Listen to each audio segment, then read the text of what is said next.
If you just search on truckers, it'll start to autofill for you. For now, autofill is often downgraded when it does things that the powers that be don't want.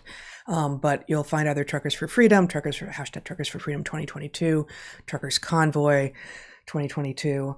And basically, you've got an incredible number. I've seen a number of estimates. The most usual one is 50,000 trucks, maybe spread across a long range across Canada.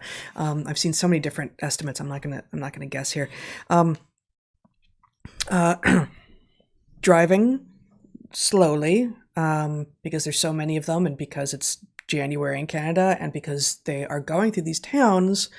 So they're heading to Ottawa, the capital, and they say that they will be there until the insane Canadian policies around things like mandates and blocking people from actually getting services unless they comply with these ridiculous rules are taken down.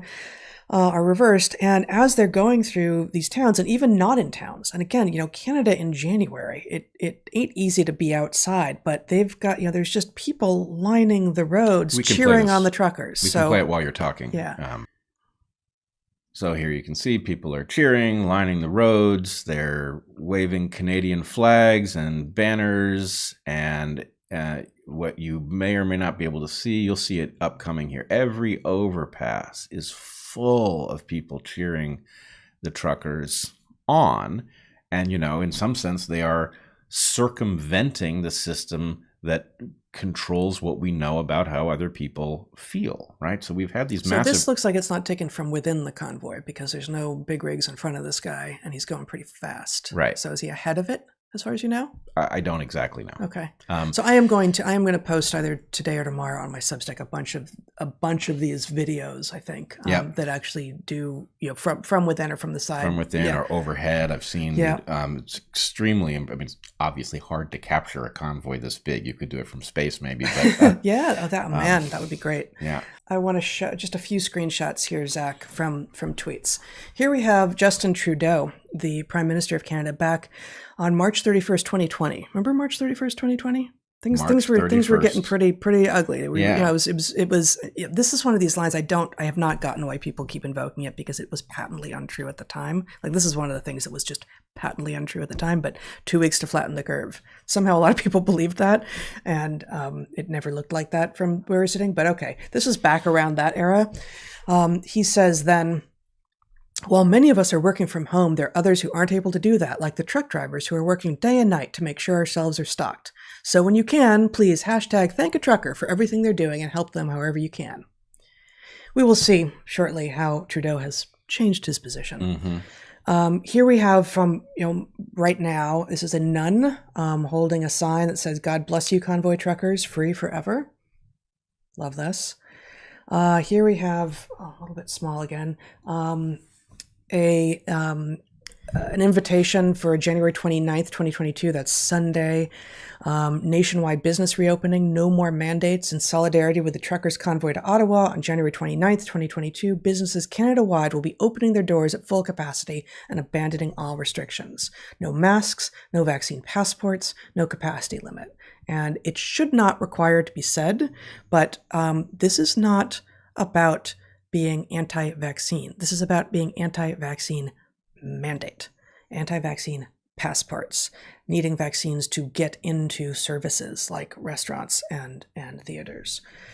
Next one, and this is very much a match for something you already said, Brett, but remember, they have made the decision to dismiss child abuse, suicides, overdoses, domestic violence, seniors dying alone, destroyed economy, businesses, families, friendships, and risk our health for a product that doesn't work, all to implement a passport. #Truckers Convoy 2022. And here we have, not my prime minister, but oops, sorry.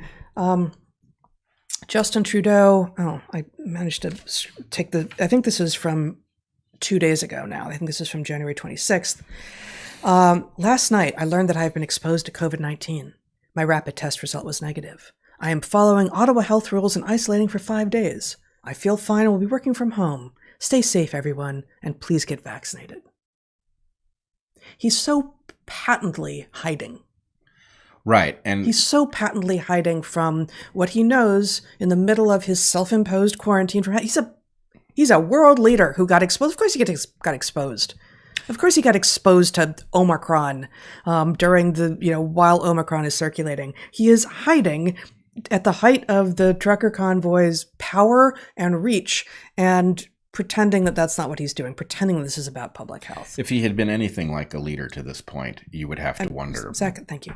But I don't think we do. He's a duplicitous Ken doll, and the fact is this is an obvious ploy. And what's more, I can tell you that if he actually does come down with COVID, I assure you he will have the highest quality early treatments because, of course, why wouldn't he? Right. I mean, for all we know, he's on right. And for those of you who may be listening and thinking, "What? You're still claiming that these early treatments work?" Well, yes. A, we've experienced it. B, we've had many friends who we have connected with early treatments at the point they have become sick, and not a one of them has had it fail.